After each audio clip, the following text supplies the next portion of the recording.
I have breast chicken at may isa pang breast chicken.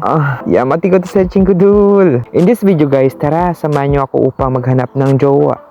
Magluto ng isang chicken pastel na kasing sarap po. Huy, biro lang.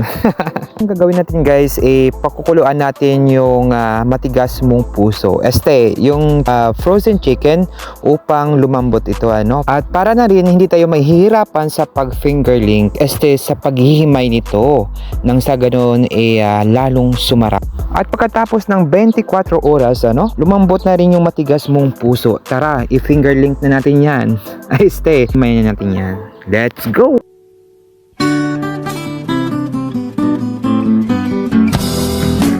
At habang hinihimay kong matigas mong puso, ayun, nakikinig na lang ako ng flip top.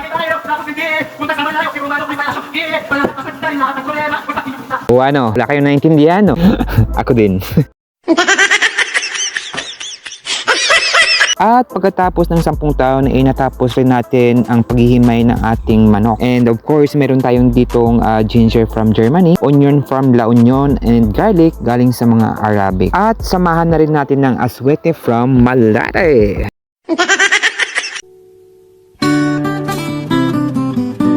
So, gigisahin na natin ito guys hanggang sa magiging golden brown para lalong sumarap at magiging mabango. At ayun, pwede na yan insan. Ihalo na natin yung chicken meat natin upang maumpisahan na nating i-saute with garlic, onion, ginger ang ating chicken meat. Nang sa ganun makakain tayo ng maayos kasi excited na ako guys, gutom na rin. At ayan na nga, nagiging golden brown na yung chicken meat natin dahil nilagyan na natin ng butter at saka aswete, kaya naging presentable na yung pagkain natin. Nakakatakam, nakakagutom pag ganito naman talagang luto, homemade ba?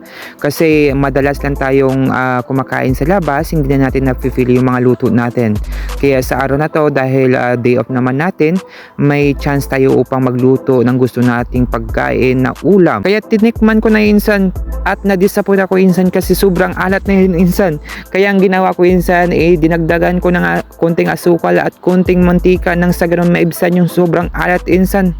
Kaya mikos-mikos na natin yan insan, i-mix ulit insan para nang sa ganun mahalo at nang mabuti at maging masarap insan.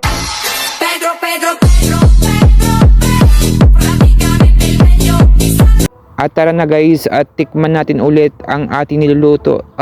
Ang sarap ko. Yung niluluto ko.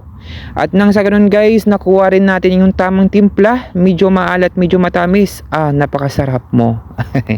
And thank you so much for supporting me guys. Thank you for watching. Bye!